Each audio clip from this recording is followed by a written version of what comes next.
النهارده هنعمل مع بعض كيكة شوكولاتة مكوناتها كلها موجودة في البيت، وهنعمل لها صوص خطير جدا جدا اقتصادي، والمقادير سهلة وبسيطة لدرجة انكم هتحفظوها معايا بإذن الله.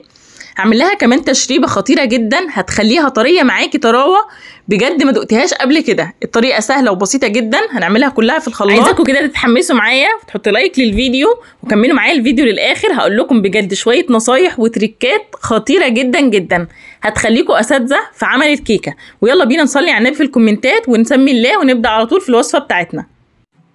اول حاجه زي ما انتم شايفين معايا كوبايه من الحليب، كوبايه زيت وكوبايه سكر، ظرف صغير من النسكافيه او معلقه صغيره من النسكافيه، معلقتين كبار من الكاكاو الخام الغير محلى، ومعلقه واحده من اللبن البودره. دي اختياري، لو متوفره عندكم ضيفوها. في شفشق الخلاط هنزل بكوبايه الحليب وعليها كوبايه الزيت وعليهم كوبايه السكر، وهضيف كمان معلقه اللبن البودره زي ما قلنا لو متوفره عندكم، وهضيف الكاكاو الخام الغير محلى بس لازم انخله كويس جدا. بعد ما نخلت الكاكاو الخام الغير محلى هبتدي انزل بظرف من النسكافيه او معلقه صغيره، وبعدين هضرب الخليط بتاعي كويس جدا جدا لحد لما يمتزج وقوامه يتقل معايا.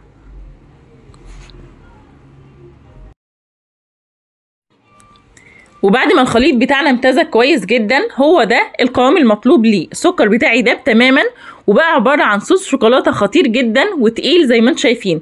هاخد منه حوالي كوبايه كده او كوبايه الا ربع، وده هيكون الصوص اللي هزين بيه الكيكه بتاعتي. تمام. الباقي بقى في شفشق الخلاط زي ما هو هنزل عليه ب3 بيضات بدرجة حرارة المطبخ ومعلقة صغيرة من الفانيليا السايلة، وهبتدي اخفقهم كويس جدا. وهجيب الصينية بتاعتي وابتدي انزل فيها بمعلقة كده من الزيت صغيرة وحوالي ربع معلقة من الدقيق، وهبطنها كويس جدا. وفي نفس الوقت هشغل الفرن بتاعي على اقل درجة حرارة عندي، علشان زي ما كلنا عارفين ان الكيكة لازم تدخل على فرن متسخن مسبقا. بعد كده في بولة فاضية عندي هبتدي انخل كوبايتين الا ربع من الدقيق متعدد الاستخدامات بالشكل اللي شايفينه ده.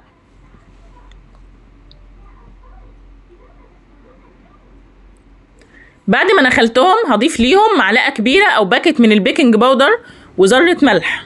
نقلب بقى المكونات الجافة كلها في بعضها بالشكل اللي شايفينه ده، وبعدين نبتدي نضيف ليها الخليط السائل زي ما انتم شايفين كده.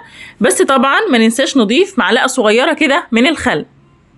بعدين هنبتدي نمزج المواد السائلة مع المواد الجافة او المكونات السائلة مع المكونات الجافة كويس جدا من غير ما نقلب كتير، يا دوب كده ايه الخليط يمتزج في بعضه. يعني هنلم الاحرف بالشكل اللي شايفينه ده. اول ما الاقي ان الدقيق بتاعي اختفى تماما ابتدي ايه اصبها في الصينيه.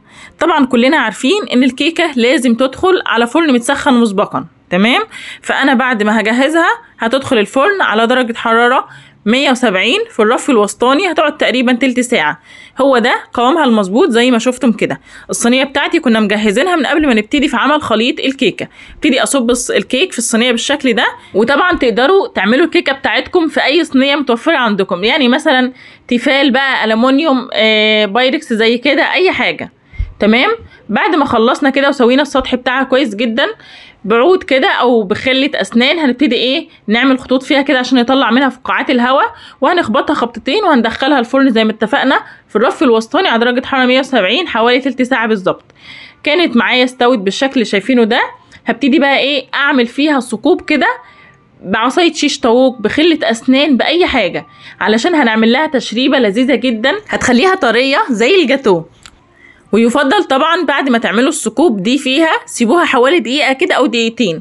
بعد كده يا تجيبوا تلت كوباية من الحليب يا تلت كوباية من المية عليها معلقة سكر، وابدأوا انزلوا بمعلقة من الصوص اللي احنا كنا شلناه في الاول علشان نزين بيه الكيكة. تمام. هنبتدي ندوبه كده في تلت كوباية من المية متحلية بمعلقة سكر، وهنبتدي نشرب الكيكة بتاعتنا بالشكل اللي شايفينه ده. هتطلع معاكم طرية طريان بجد، هتكون خطيرة كأنك بالظبط بتاكلي جاتو.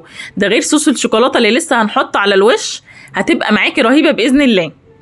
بعد ما سقيتها الصوص او التشريبه اللي انا قلت لكم عليها دي هسيبها بس دقيقه واحده تشربها تماما، وبعد كده هنزل عليها بصوص الشوكولاته اللي اتفقنا عليه وكنا شايلينه من اول تجهيز الكيكه. هغطيها بيه كويس جدا بالشكل ده، ويفضل بعد ما تنزلي بصوص الشوكولاته ده تدخليها التلاجة كده علشان يتماسك شويه كمان، لان هو اصلا كان في الاول في التلاجة، فهيخش بقى وهو على الكيكه كده التلاجة شويه، حوالي مثلا تلت ساعه كده ولا حاجه، وارجعوا قطعوها. هتبقى خطيره بجد، هتحسوا كانكم بتاكلوا جاتوه. بتتقطع بكل سهوله، مستويه وعاليه جدا جدا، اللهم بارك، وكل حاجه فيها مظبوطه بالملي. عايزه اقول لكم شويه نصايح مهمه جدا جدا. اول حاجه، الكوبايه اللي هتستعملوها في عيار مثلا الحليب، عايروا بيها بقيه كل المقادير، يعني عايروا بيها السكر والزيت، وعايروا بيها كمان الدقيق. تمام. كمان عايزه اقول لكم معلقه الكاكاو، احنا قلنا في اول الفيديو هنضيف معلقتين كبار من الكاكاو الخام غير محلى، معلقه كبيره اللي هي بمعلقه الاكل، ما تملوهاش قوي، اللي هي تكون معقوله، يعني ما تخلوش المعلقه تبقى كانها معلقتين. واتبعوا بقى كل التريكات والخطوات اللي قلت عليها. شايفين؟ هتدمنوا الطريقه دي ومش هتعملوا غير بيها باذن الله. طريقه اقتصاديه جدا جدا، ان شاء الله تعجبكم. ولو عجبتكم ووصلتوا معايا لحد هنا فحطوا لايك للفيديو، عايزين لايكات كتير علشان الفيديو يترفع، وشيروه لو حابين. ويا ريت لو بتشوفوني لاول مره تشتركوا في القناه، هتلاقوا كلمه اشتراك مكتوبه باللون الاحمر تحت الفيديو، اضغطوا عليها وفعلوا زر الجرس اللي جنبها على الكل علشان تقدروا تشوفوا كل الافكار والوصفات اللي بنزلها يوميا اول باول. وطبعا شرفوني بكومنتاتكم الجميله لانها بتشجعني وبتفرق معايا جدا. ولو في اي سؤال اكتبوه في الكومنتات باذن الله هرد عليكم، وان شاء الله اشوفكم في فيديو جديد ووصفه جديده. مع السلامة.